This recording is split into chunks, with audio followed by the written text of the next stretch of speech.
Oh, hi there. Welcome to Liberty.me Live. This is Free Association. I am Lucy Steigerwald. Over yonder, in 3 hours earlier, is Sheldon Richman. And we're here, as we always are, every other Tuesday. And we're going to talk about the usual chipper topics that we usually talk about. And I'm going to let Sheldon start things off because he wrote an article. And go for Oh, it. yeah. Let's go from there. I wrote an article. Yes, and I'll put the link up since we can do things like that. Just came out fresh from the metaphorical press. I've been a little bugged since the Belgium terrorism, the terrible violence in Belgium, bugged by the discussion. You'll remember that Obama was out of the country. He was in Cuba, and then he went to Argentina, and then this thing happened. And he had been to before he left Cuba, he went to a baseball game, which was part of all the festivities of his being there. And he went to that game, and then so immediately you had people saying, particularly Republican presidential candidates like Cruz. I don't know if Kasich and Trump joined in on this, but they immediately criticized him for not rushing home. He went on as planned to Argentina, where he was at I guess there was a big dinner, and he danced the tango with somebody there, and so people said, "Oh, how horrible! He's dancing the tango while there's terrorism in Brussels." So his response to that was, we shouldn't. The terrorists, in effect, the terrorists win if we change our way of life. And live by fear. And you heard other people say that, and I'm not being critical of that position. What I'm being critical of is that was all that was kind of said in response to that. So they left the clear impression that the people that did the sort of things that they did in Brussels and they've done in Paris, and the two people in San Bernardino and other places, that their end goal is to make us afraid, to make the survivors afraid. Obviously, they're trying to kill and hurt people, but the rest of us are supposed to be afraid and change our way of life. That's kind of the official narrative. That's what they're aiming for. But, if you understand the idea of terrorism, not the way it's been, twisted by official U.S. government, version of things. They've changed the definition such that the U.S. government's incapable metaphysically of engaging in terrorism, right? Because by definition, it's not what the U.S. government does, or what Israel does, or any U.S. ally does. It's only what they do. They, meaning whoever the enemy of the day is. These days, of course, it's as Cruz likes to say, radical Islamic. What is it? What does he say? Radical Islamic terrorism. The words apparently Obama is afraid to utter for political correctness purposes. Anyway, if we use what I think is a more respectable definition of terrorism, maybe it's the original, I don't know, but it's where a weaker party, a non-state weaker party, a group or something, uses, and it could be for a good purpose or a bad purpose, so I'm not making a moral judgment here, I'm just trying to describe it, uses violence against non-combatants, okay, essentially civilians, in order not to make them afraid as an end in itself, not to kill as an end in itself, or to maim as an end in itself, but to get those people, to get their government to change some policy. It's a political act. It's not a sadistic act. I mean, it involves inflicting pain, but it's not the end. The end aimed at is not, some sadistic kicks. It's a means, and it's a means to get a change in policy. So it seems to me no mistake or accident that in all the discussion in the aftermath of these horrible things, that's always the story told. They're trying to get us to change our way of life, not change the foreign policy. That they never mentioned, because I'll say something about that in a second. It's the idea of disrupting our ability to live the life we want to live, and so we can't do that. We can't give them the satisfaction, or else, as the old saying went, the terrorists win, right? Didn't Bill Maher write a book, said if you if you ride alone, the terrorists win or something. That was like after 9/11. That was like the cliche that lived forever. So the reason I think the official experts and the pundits and the media elite take this position is because there's sort of a standing order, and I don't mean that somebody actually handed down an order. They don't need to do that. But there's a standing order up here about we're not going to examine U.S. foreign policy. So we can only go so far in discussing terrorism. Now, apparently it's some coincidence that we're bombing and trashing a whole lot of Muslim countries, and some people who profess some version of Islam just happen to be the ones performing these acts of terror or violence. Is that just a coincidence? It has nothing to do with the fact that the U.S. bombs and drones and tortures and occupies and does that other stuff, plus supports tyrants and occupations. They don't ever want to put those two things together, so they can't talk about that. And they bring in all CNN is the one I watch because I don't have general cable TV, so I can't. I'm deprived of the great pleasure of watching MSNBC and Fox, so I'm stuck with CNN, which is probably not untypical. They bring in all these experts. They have this parade of terrorism experts. I don't know what that means to be a terrorism expert. I think it means you have good sources inside the U.S. government, period, in Homeland Security and the Defense Department, and the CIA and the DIA and all those. And so you can funnel what they want the American people to know through you, and that makes you an expert. But they never talk about foreign policy. They never say, maybe this has something to do with it. Belgium had been involved in coalition bombings. It has, even though it stopped that last year, it has a presence still in the Middle East. In France, they never mentioned it. I saw it mentioned on France 24, their English language station. In France, they don't seem to shy away from discussing it. But in the U.S., it hardly ever gets mentioned. And I haven't seen a single, countercultural or non-establishment terrorism expert like Robert Pape or somebody like that come on and talk about these incidents in the larger context. The idea is to shrink the context that the American people look at these things in and make sure it stays shrunk and never outside there, because that might cause us to question foreign policy. So that's the point, and that should be probably enough to get some discussion going. Well, I don't want to be tangential, but when you say it's not sadistic, I think generally that is true. And, by the same token, the U.S. doesn't blunder about the world for sadism exactly. I think some of those people may very well think they're doing either what's right or what's, essential. But what about when you think of someone medieval, as the word they like to use, such as ISIS? It feels more sadistic to us, I think. Even people point out Saudi Arabia likes to behead criminals with swords. Yeah. But then there is this feeling that those places are sadistic and we're not, because we use fancy robots, which, I don't know. I mean, at the end of the day, is a drone any better than burning someone alive in a cage that ISIS apparently likes to do? I don't know. If there's any difference between these things, it's a lot smaller than the U.S. likes to pretend. Yeah.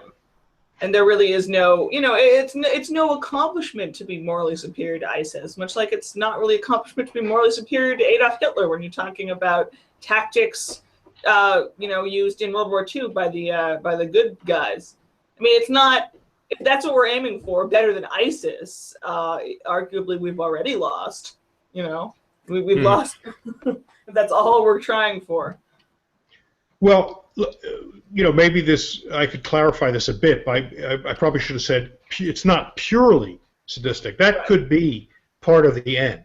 And the piece, I think, allows that could be. What I meant was that's not all it is. Right. The inflicting of pain and fear is not the end in itself. There's a larger end. And I should add there could be another objective. So one is possibly getting policy changed. There's also the other idea, and it's hard to know which predominates. It could be different in different people. But Another objective of terrorism often is to elicit an extreme reaction, Right. because the perpetrators of the original terrorism see something to gain in that. So if bin Laden wanted to lure the U.S. into the Middle East or Afghanistan after through 9/11, because they figured that would then demonstrate very clearly for everyone, the U.S. stance toward the Muslim world. That would, that's also an end that's pursued. So, it could be two ends. One, to change a policy, to get people so mad that they say stop bombing those people. That doesn't seem very likely, by the way. If that's their end, it doesn't mean it's likely to come about. But then there's this other thing, and I know Scott Horton likes to talk about this a lot, so I'm recognizing you there, Scott. As he puts it, and I think he gets this from somebody else. I don't think he claims it's an original quote, but the action is in the reaction, right? Mm-hmm. You want to elicit a violent response, because then you can use that for propaganda purposes and say, see, it's like the great movie from what is it, Holy Grail, Monty Python and the Holy Grail, in that great opening scene, right, where the king, the guy who claims he's king, is telling this peasant, I'm your king now, and he says, what do you mean? We didn't elect you. And he said, you don't elect the king. There's that great conversation. Look it up on YouTube. It's fantastic. But when he puts his hand on the peasant for some reason, either to kind of pull him over or something, immediately the peasant says, come and witness the violence inherent in the system. Remember the famous line? So that's kind of a goal of terrorists also. They can say, look at the violence from the United States or from NATO. So both things. I didn't mean to rule out by stressing the getting people to change the policy. Maybe that was an older style terrorism. I didn't mean to rule out there could be this other end too. But the main point is that the inciting fear is not an end in itself, and that's the way it's discussed right on television. Because if you go beyond that, then you're putting the spotlight on U.S. foreign policy, and of course they don't want to do that. No, they don't. Yeah, I mean, there's you can get overly bogged down in trying to figure out what actually goes on inside people's heads. And I know that, among the Nazis, at least among the SS, there probably were bona fide sadists, people who got their kicks from the horrific violence they were inflicting. A lot of people had to be trained to do it. They had to be given alcohol when things started off. They stopped doing mass shootings and started doing it in a tidier, more sealed away fashion. I always remember this just haunting and bizarre Eichmann observed a mass execution, and you could hardly find a more devoted Nazi than Eichmann, and he still was troubled by watching it. There's just this, it is easy to act like these people who've done truly terrible things are doing it because they're just enjoying it. They usually have some goal, even if it is a sadistic, nonsensical sort of goal. There's always, it's a policy. Policy doesn't mean it's not also horrific or just, the worst type of thing. It just means that that's what their goal is. Killing all the Jews is a policy goal. Like, that's a policy. Sure. It's a very bad one. That, of course, was a state. Yeah. Right. That was a state that was. They weren't using the weapons of the weak. They were strong. They had a big powerful military, and a lot of wealth, so they could set up a death machine, a war machine. And, so it's different in that respect. But no, I think as far as the personal motivation, yeah, I'm not ruling out the fact that there could be sadistic types who, that for them, that's their end. Right. Committing violence is just fun for some people. But I don't think we understand the movement or the whole phenomenon if we limit it to that. Right. The question is, why do they want to change our lives? Do they really aspire to convert the American people, all 50 million people, to some extreme form of Islam or Wahhabism? Surely the leaders are not insane, and that's their goal, because they know. I'm sure that wasn't bin Laden's goal. He wanted to either punish us for what the U.S. had been doing over there for a very long time, or inflict a defeat on the U.S. by luring the U.S. Over there, and then inflict this defeat, which would then eventually lead to withdrawal. So that is the policy change eventually. It's through a couple of steps. Yeah. Or just get people so mad and afraid that they figure this out and demand that the U.S. government practice non-interventionism. Yeah, good luck with that. Right, exactly.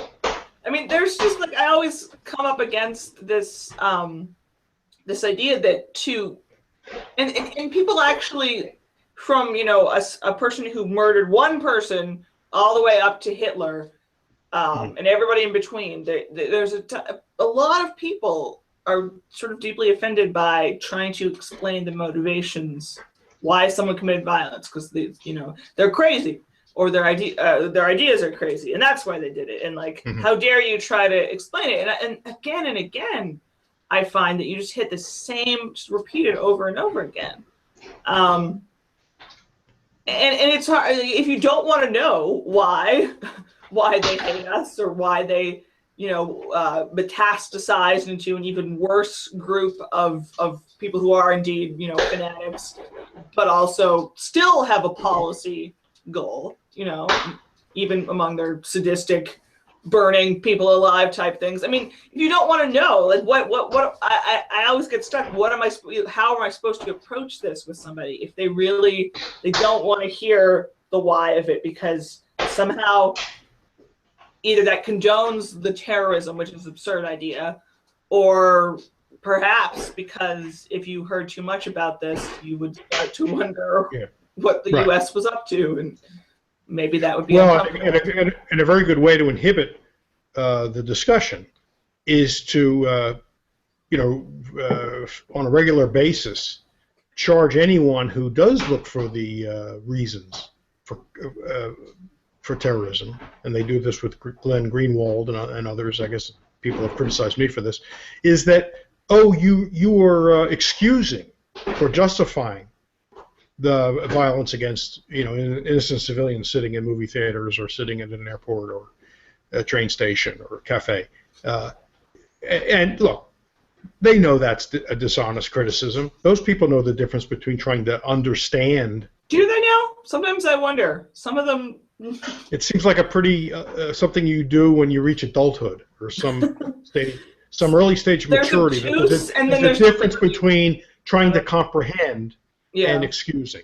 Yeah. I mean, it seems pretty basic to me. It does. I know it does. But it's everywhere. It takes a high IQ or anything, but it's an easy charge to make. Oh, so you're like they said to Ron Paul during that great moment of the debate in 2008 or 7 with Giuliani, where Wendell Goller of Fox followed up that exchange between Paul and Giuliani by saying, "Oh, so you're saying we invited the attacks on 9/11?" It's not quite the same thing as saying you're justifying it, but it's very close to the same kind of thing. Well, that's ambiguous you're saying enough we invited it. I see. Basically, because if you ask that, you're either are you asking whether the U.S. deserved it, or if they did something to provoke it. Make it ambiguous enough that he sounds foolish to a Fox News audience. That's a perfect word to use in a follow-up question, I think. Right. Well, first of all, invite. I mean, it's a sleazy question, really, because it would take a lot of time to unpack it, and in a debate, you don't get very much time. Invite sounds like a self-conscious thing. Somebody in the government wanted this to happen and said, okay, how can we get them to come here? All right, here's what we do. Well, no, that's not what Ron Paul was saying, and it's not what we're saying. So the word invite is an entirely wrong word. Provoke, unwittingly, okay, that's getting closer to what's happening. And you ought to be able to say that. But that's considered heresy. That's a blame America for. You're part of the blame America first crowd. I mean, it's just it's dishonest. I'm still plugging away at the book called Human Smoke, which I think Anthony Gregory mentioned a couple of years ago. Yeah, he reviewed it for me in the Freeman some years ago. Yeah, it's that up. Amazing. I'm not that far. I have not read it. I have it, but I have not read it. I've looked at it. So yeah. It makes me feel like I don't know anything about World War II at all. which, is not true, because compared to the average person, I know a lot more about it. But Yeah. it sort of has this, and again, I didn't go to public school, so I wasn't subjected to the most generically pro-American sort of, and it's really haunting, because it doesn't go around, trying to tell you that the Nazis weren't as bad as you think. In fact, it makes them look even more horrific, because there were these early signs, and there was, the horror was coming, and there were more and more signs that it was coming long before any Soviets or Eisenhower liberated any camps. And people should realize that, and some of them did realize it. But there's just so many details about the horrible things the British did deliberately, and just how it makes Churchill just seem truly nasty. And it basically starts with the invention of dynamite. It has a bit from around World War I. It has a lot of the 30s. And apparently it ends just around Pearl Harbor, I think. So it spends a lot of time in just sort of the precursor to World War II. And, it doesn't, to read about this and to get sort of a three-dimensional portrait of these people that you don't really get, even when, again, I think I knew a lot about this war, and I still didn't get the nastiness of the good guys. Yeah. And I still, I'm glad, I'm for all of the other horrors that were committed by including by the Allies in that war. I'm glad Hitler died, and the Nazis lost as a nation state. Like, it's easy to say that, but there's this terror of learning about, it's not just a heroic battle. It's not just World War II wise. It's not just sepia-toned John Wayne bullshit. And I just think that idea, even though there was this stopover in the Vietnam War that, everybody agrees was probably a bad idea, there's still this, like, we can't learn about the bad things the good guys we're doing. We can't, because the connotations, the conclusions that will come from that, I don't know, are too scary. Yeah. Well, if sure, it's a good thing Hitler died. Although if you watch the Man in the High Castle series on Netflix, I did, yeah. It seems to me an attempt there to make Hitler's the sympathetic character in that piece, if you recall, because the guys that are waiting to take over when Hitler dies, although he doesn't, are going to destroy Japan. Yeah. So they actually make him. I thought that was hard to believe, that we had to root for Hitler to remain alive to keep the world from blowing up in a new nuclear war. I won't say any more about that. Spoiler alert. Oh, it's too late, I guess. I already spoiled it. I didn't spoil much. Anyway, I was going to say something based on what you were telling me, and now I forget what that was. Somebody was saying, do we really know what the motives were for the Belgium thing? And, well, I don't think there was a manifesto. I think ISIS has claimed responsibility. Yeah. So I don't know what the, if it's like past ones, they've in the past, when we've had these other things in Paris and other places, they've said it's because of the bombing. I believe they said it again this time. There was and I don't have it on hand, so I can't find it. But and they did that in France too, and it wasn't talked about very much when they were barricaded. It was after. Yeah. No, I'm sorry. I'm thinking of the Charlie Hebdo thing, actually, which a lot of people, usually people who are fairly sympathetic to a point to our argument, were sort of bogged down in the freedom of speech and freedom to blaspheme aspect of that. But at the end of the day, if you're going to be a terrorist, you have to pick a target, and I think there's an inherent pragmatism, as twisted as that sounds, to picking a target. You got to pick somebody. If you want to go kill some innocent people, you got to pick somebody. But even later, when there was that attack on the Jewish store or the neighborhood, and one of the terrorists spoke on the phone. Yeah. And they said, I wrote about that. Yeah.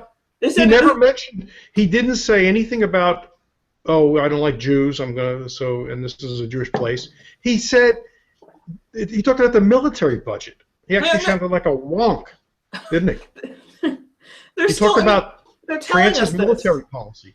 Again and again, and it's not, a state secret. We both found out that this occurred, but it wasn't exactly headline, the big headline from that event by any means.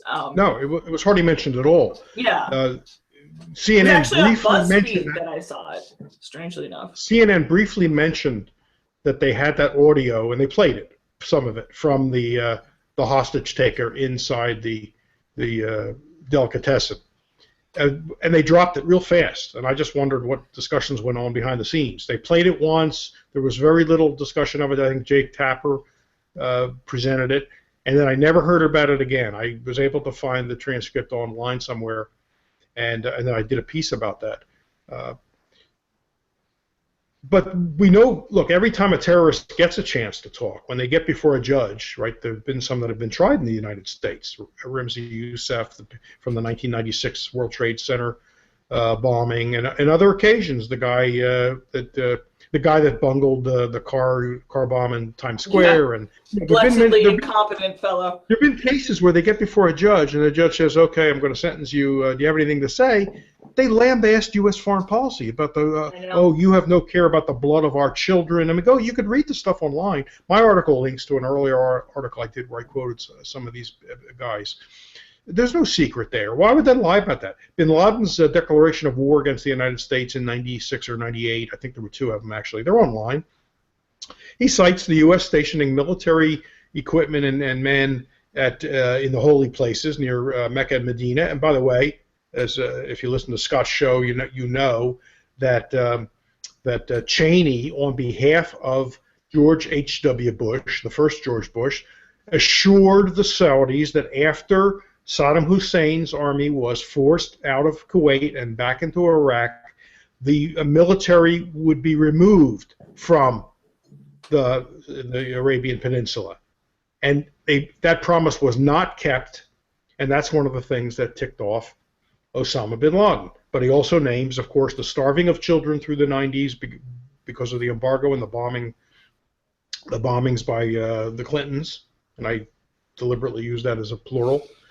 In Iraq, right? There was all that period of Iraq. Look, they started bombing Iraq in 91, and they didn't stop until several years after 2000, after they overthrew Saddam Hussein, and now we're bombing again. So for almost 25 years or so, we've been, with a little break, we've been bombing Iraq. So he named that, and also the Palestinians, the U.S. support for the oppression and occupation of the Palestinians. He's very explicit. Now, why would he lie about that? If it's because he hated MTV and he thinks we have too many strip clubs in the United States, I think he'd say that. Why does he say these other things? Why don't we believe that those statements? There is one line in I've read it on the Guardian's website in 2002 maybe, where it's Bin Laden's letter to America. I don't know. I don't remember offhand if that was a fresh post September 11th one. I think it was. There's one line where there's a slight social conservative sort of like, you're kind of decadent and deviant over there type thing. But there's like 8 or 9 other things, I mean, like I'm not going to assume that Bin Laden is excited about our women in short shorts or anything like that. But there's still like a sort of a mild mention of this issue compared to 8 or 9 of just exactly what you just said listed. So even if, it was on his mind a little bit, it's very clear that wasn't, the motivating factor by any means.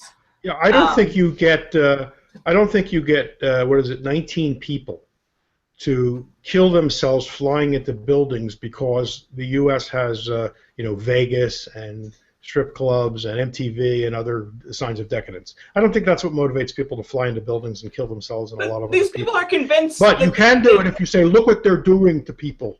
And look at Madeleine Albright saying it's worth it. That deserves our, going back and, attacking and stopping this. Or there's just something again, I'm not justifying. They think it is a lie, though. I mean, there's something about these people who just they put no stock. It doesn't make sense, though.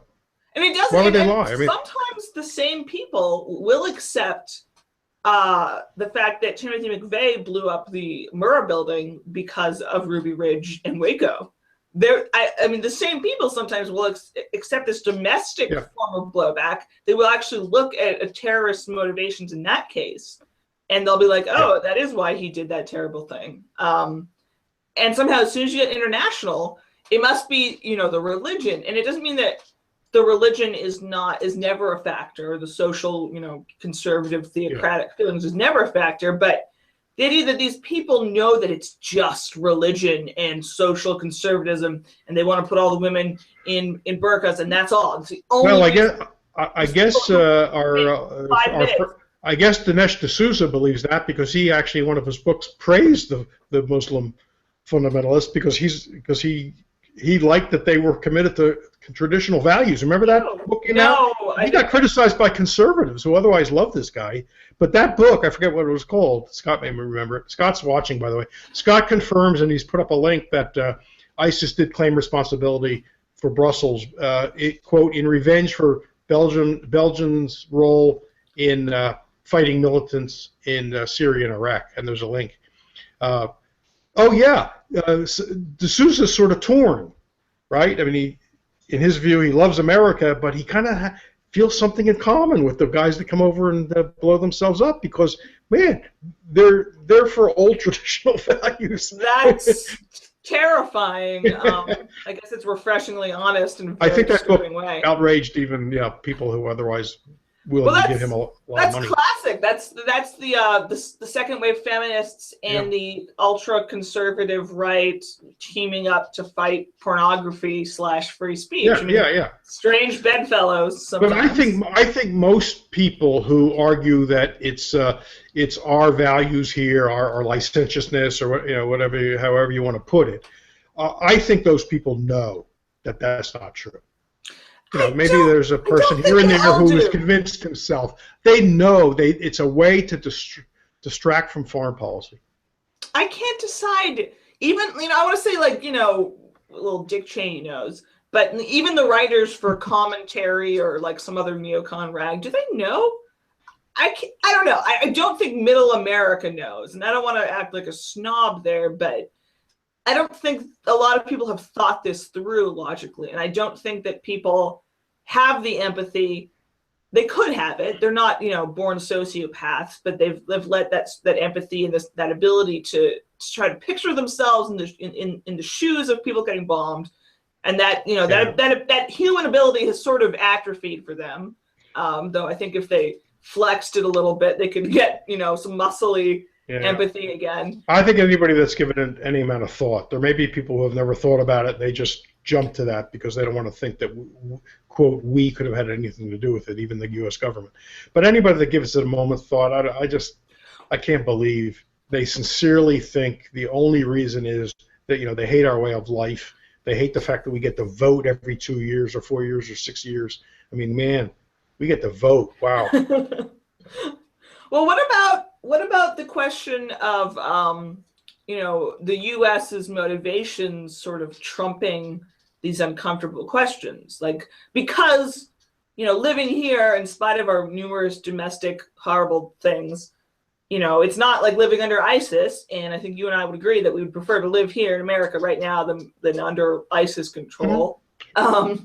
Or have a Saudi control. Well, there's that. Yes. And I wouldn't want to be occupied by the Israelis.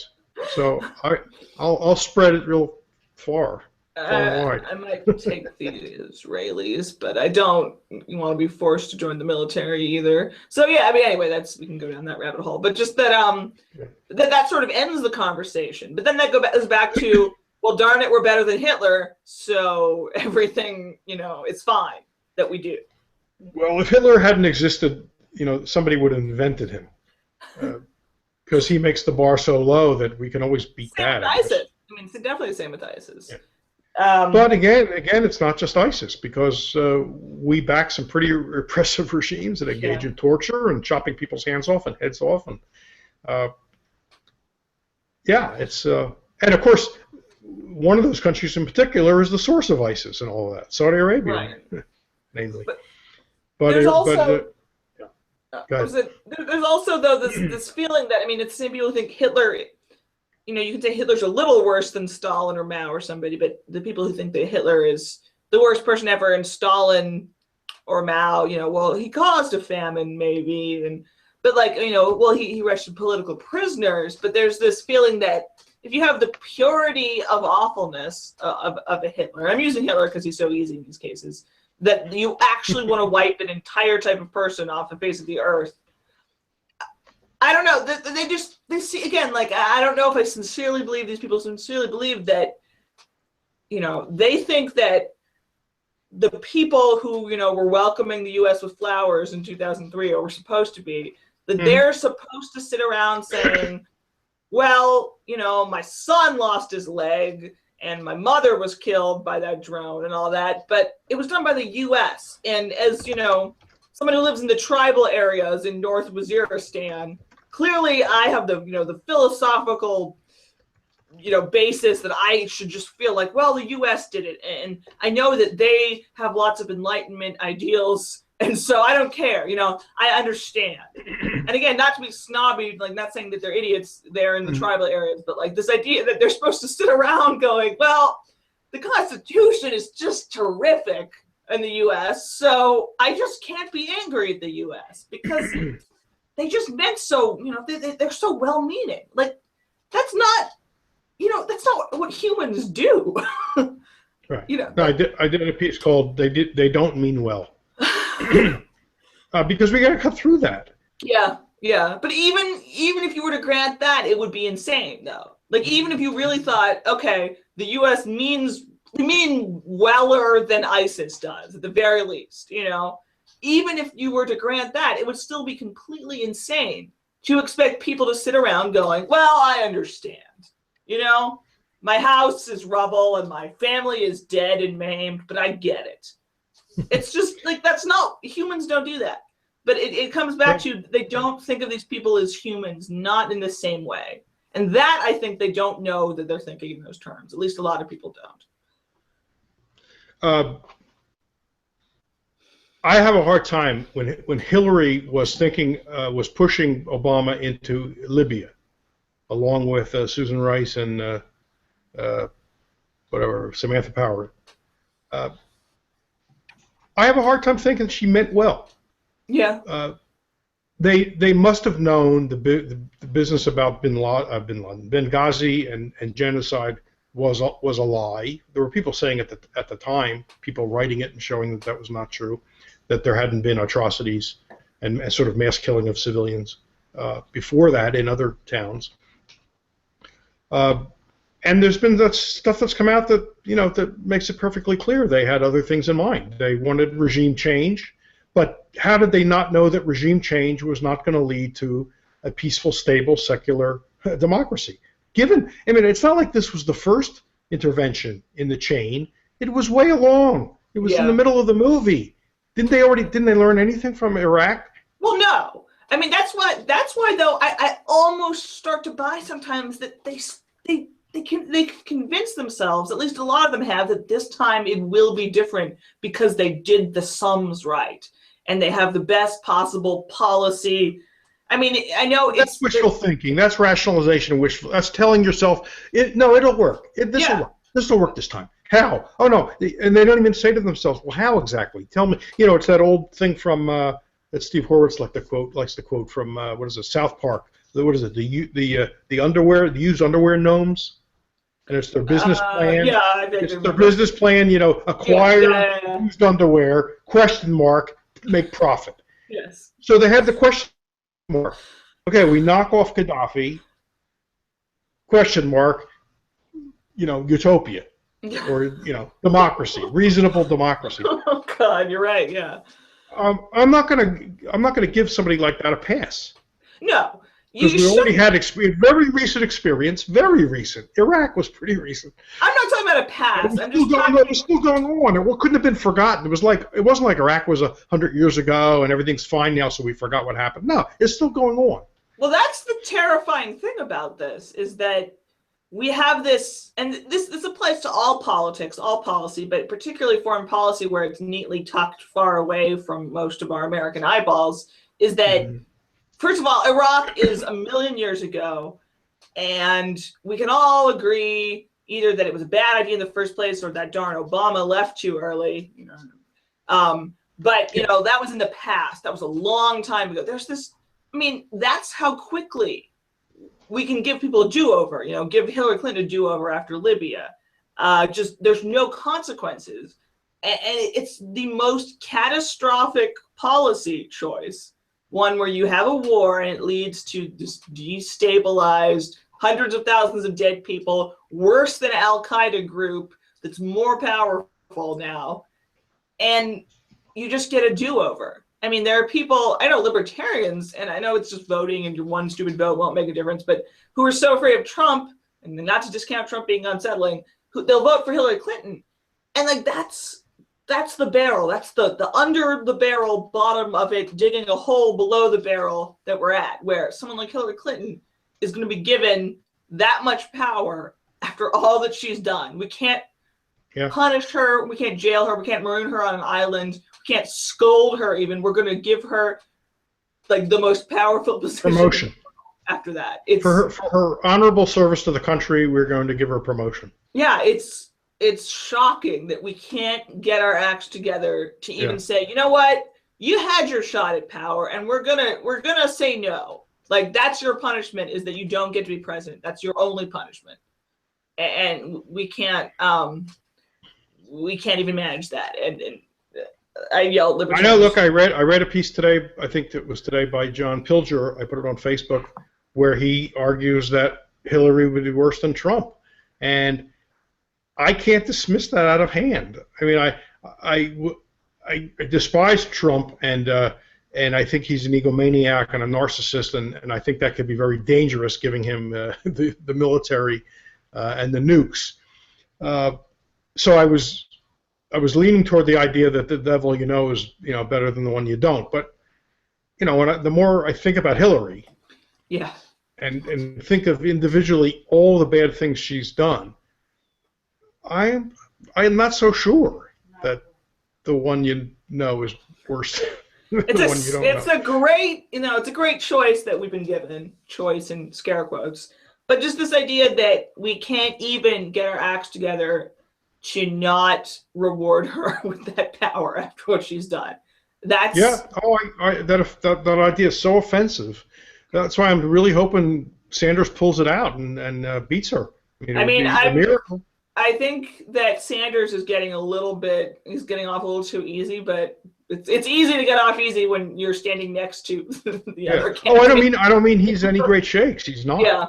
He's obviously uninterested in foreign policy. The only good thing I can think he really did was he voted against the 2002 Iraq resolution that Hillary voted for. But he's bad on so many other things. He supported all the Clintons bombings of the 90s. Right. And he funded the war, and plenty of bad things. Maybe you can find one or two other things we could say were right, but generally he's bad, and it seems he's not interested, and he supports ridiculous weapons programs because they, in his view, they bring jobs to his state, or his old congressional district. There's a lot of kind of the counterpunch style radical leftists who seem to really hate Sanders, which is interesting because they consider him sort of the ultimate sellout, the radical from long ago who has become somebody who would vote for the bombing of Kosovo in 1999 and will let Code Pink and like other activists be arrested and taken out of his office and things like that. Which is always an interesting perspective to read and makes you feel like it's even bleaker. But but he might have gotten away with that in this election cycle if he had sort of done a mea culpa and then spent his time attacking her from the left on foreign policy. That would have been delightful. He would have been forgiven. Okay, you might be able to doubt his sincerity, but he could have maybe pulled that off. Yeah. And said, I've really rethunk this. I've rethought this, and I see the error of my ways, and look at the mess this kind of thinking has given us. I am now a changed man on this, and she's not, and that's what I'm going to spend my time talking about. That would be nice. Or at least half the time. It was a blown opportunity. Mm-hmm. And of course, on the other side, we had a blown opportunity because of Rand Paul. Yeah. So now we have nobody. Now we have nobody who can talk about this or is willing to talk about it. And there was the Trump. I mean, there was the flicker of Trump is a real isolationist for all the good and bad that involves, like being a lunatic on trade and on economics in general. but at least, he said a handful of things that seem sort of promising, like we should be neutral on Israel and Palestine, we should be, friends with Russia, and we shouldn't. And there was this moment where people thought, and I saw it, even though I was not feeling optimistic about it, I saw what they were like, being like, oh, but look, he said that. I saw what they were getting at, but he's already, saying 30,000 ground troops fight ISIS, sure. Going after, families of. I mean, right. for a minute, I thought maybe he was sort of the dumbass version of Ron Paul. And this is, not to insult Ron Paul, but an actual isolationist as opposed to a non-interventionist, which arguably would certainly be an improvement. But I think, I don't know. There's just. He's about as deep as a thimble. He's not given this stuff any thought. Yeah. Through his life. He obviously didn't prepare for this campaign even, and so he, it's all by the seat of his pants. If he's told in a debate that a general says we need 20 to 30,000 troops, even though apparently the general didn't say that, I think I read that on anyword.com, he's going to take that and say, well, that sounds about right, 20,000, 30,000 troops. Yeah, if the general said that, that sounds about right to me. Who the hell cares what sounds right to him? I mean, what does he know? So he doesn't know anything. Yeah. He made a fool of himself in that Washington Post editorial board interview, and I guess with the New York Times as well. He doesn't know anything. Yeah, so maybe that's better than Hillary. Right, exactly. Like I would never assume that that's actually worse than Hillary, worse than the people who claim to be proving their horrible bullshit because they have, the policy papers and the charts to prove it. I mean, you can result in the exact same idiocy, and it can seem incredibly, intelligent, thoughtful policy stuff, or you can be Trump just spouting his mouth, and you could have the exact same end result. And I'm not going to say one's better, but it is amazing that he's stripped away any intellectual conceit, any sort of flattering, your supporters' intelligence sort of window dressing, and he's just, I don't know. I mean, I buy the article that was published a couple days ago on XOJane of all places, which is a strangely trashy lady website, where the woman who used to work for Trump says he doesn't know what he'd do if he won. He never expected to be within an arm length of winning, and he wants you not to vote for him. He wanted to do well, but his ego won't let him drop out, and he has no idea what he'd do. That was a theory. That was a theory somebody floated in South Carolina, because that's the election. That was the primary where he attacked George W. Bush, and said he lied about Iraq, and said he knew he was lying. He knew there were no WMD. You don't say that in South Carolina, where you have all those vets and active duty. A lot of Republicans, Republican state, they love George Bush. Remember, Jeb brought George Bush to campaign for him there. Why would you do that? And somebody's theory was he wants to lose. Yeah, and this is going much further than he thought. It's not fun anymore. It's not fun anymore. This is his Twilight Zone, his horrible fate is that he's going to end up president, and he's going to be terrified. That's the only explanation I have for this fighting about Cruz with the wives. Right. Yeah. From his point of view, unless you want to lose, what's in that for him? Why is he doing that? What does he gain? I don't see it. That's going to. It seems to me it could alienate women. He's already in big trouble with anyway. Yeah. But it ought to alienate a lot of men. Married men don't like the idea of some other guy, talking about your wife not being attractive or something, which was what he did in effect by putting up the two pictures. Right. Or saying, I'm going to spill the beans on your wife. Guys don't like that. So who's he gain? He gains a few people, I guess the people already in his camp who say, well, it's not a few, who say, yeah, that's what I like about him. He's got no inhibitions. He tells it like it is. I mean, that's even planning to lose, though, that almost maybe suggests that more planning than he's doing right now. I mean, he's simply, I don't know, maybe he can't stop the Trump Express either now, unless he actually, stopped his campaign, and his ego, according to this woman who worked for him for a year, would not allow that, and that certainly seems credible. So. Yeah. Do you see the movie? It was an old movie, probably before your time. Robert Redford movie called The Candidate. No, I haven't. And he's this blow-dried, empty suit. But it's about how they get him elected. I think it's the Senate. They get him elected to the Senate. In the final scene, he's sitting in the hotel room with his campaign manager, I guess, when it's all over and the party's over, and he says, "What do we do now?" He had no idea. That's going to happen, but without the handsomeness of Robert Redford in the 1970s, which at least we'd be able to look at that, right? So we have to look at Trump, and Trump's going to be sitting there saying, "What do we do now?" Yeah, the campaign was an end in itself. It was not a means to something.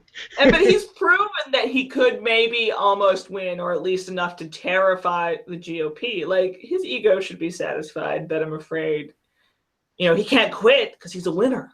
He's a winner. He can't quit now. Well, I don't see how he can save face and quit. That would be really.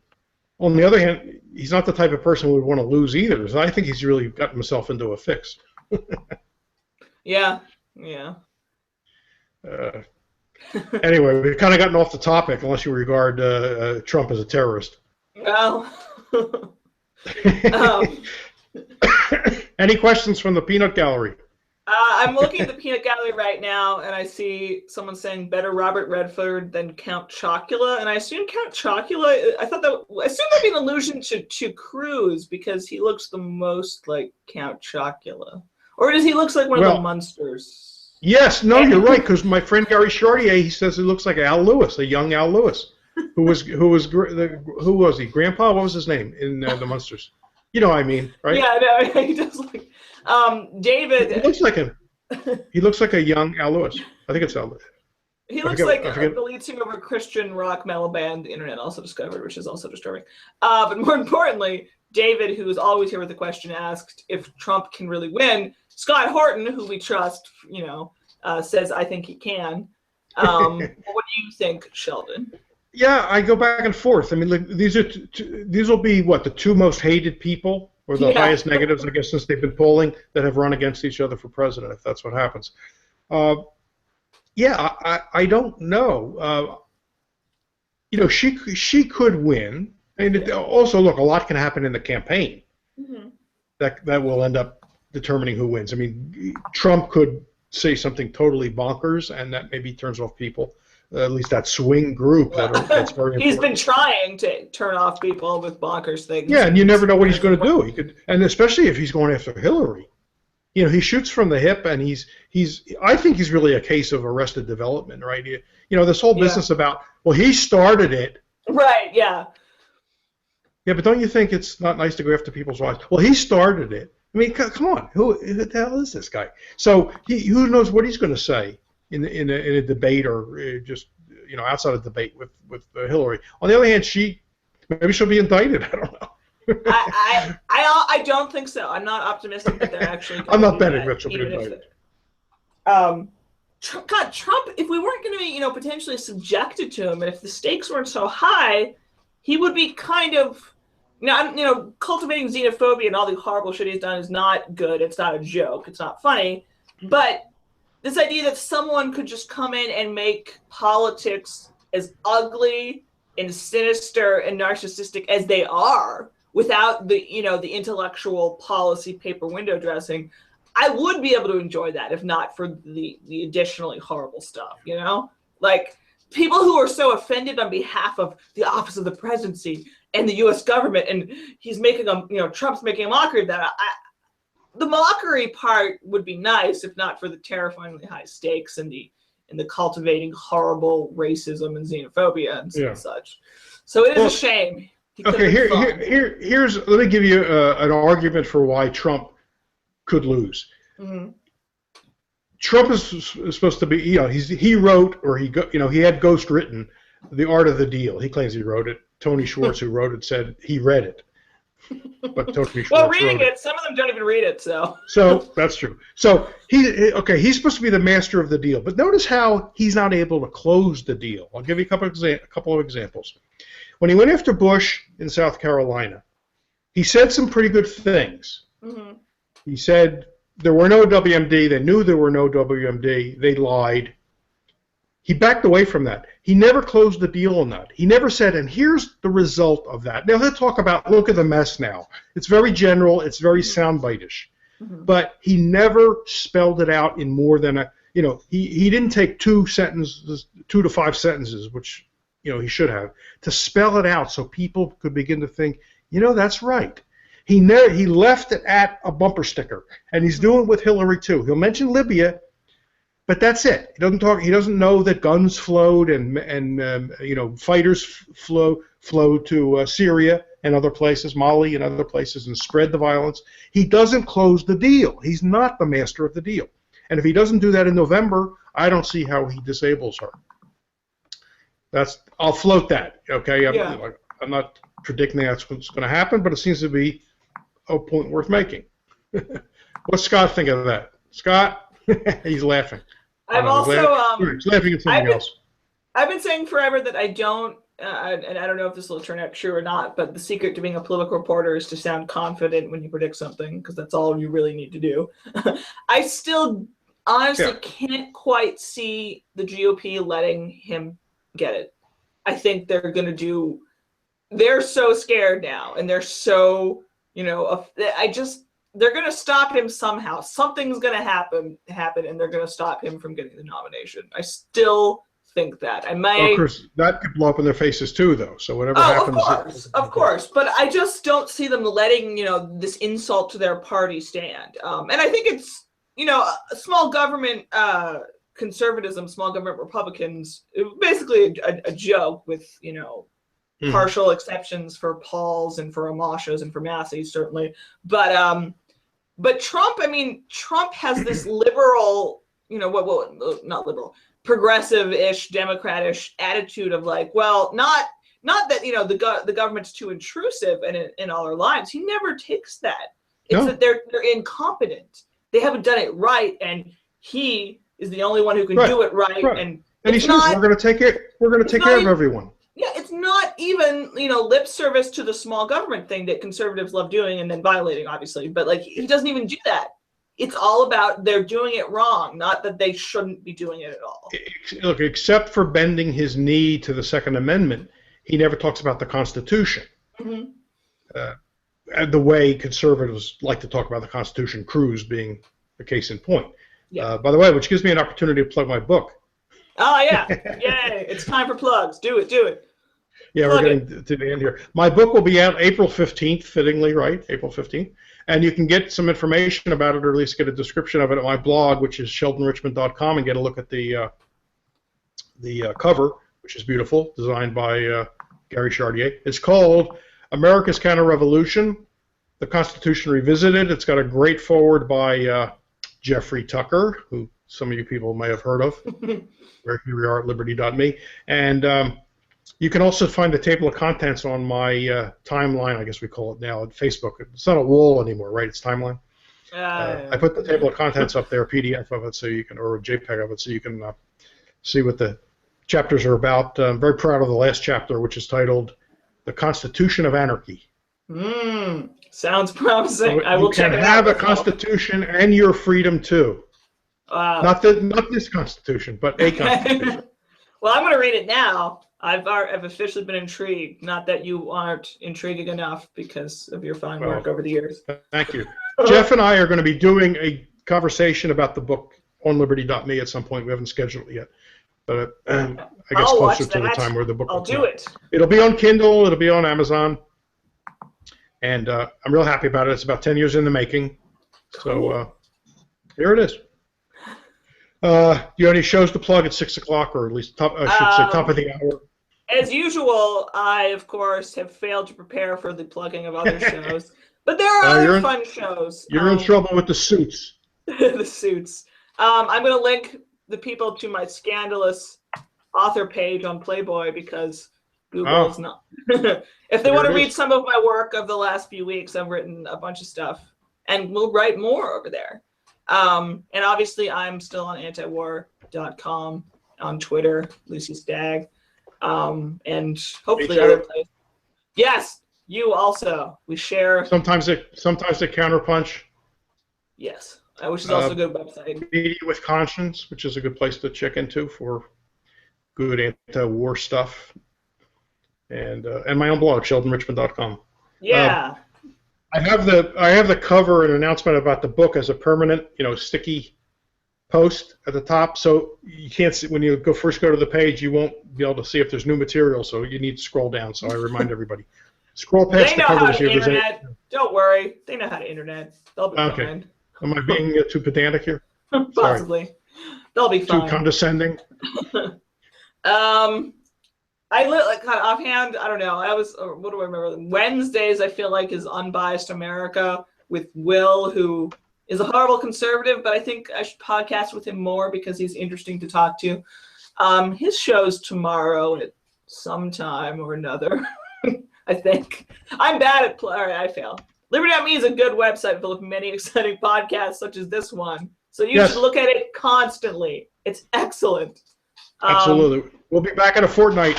Yeah, that. All right. Thanks, audience, especially our faithful David, who always asks a question, and Scott, and possibly Angela out there. I'm not sure. I saw on antiwar.com lurking. You're all lovely, though, and we appreciate it. And thanks, everybody who watch on YouTube later. And I appreciate Sheldon Richman. And I drank a lot of coffee, and now we're done, and we'll see you in 2 weeks. Yay. Okay. Bye. Good night, all. Bye. Bye.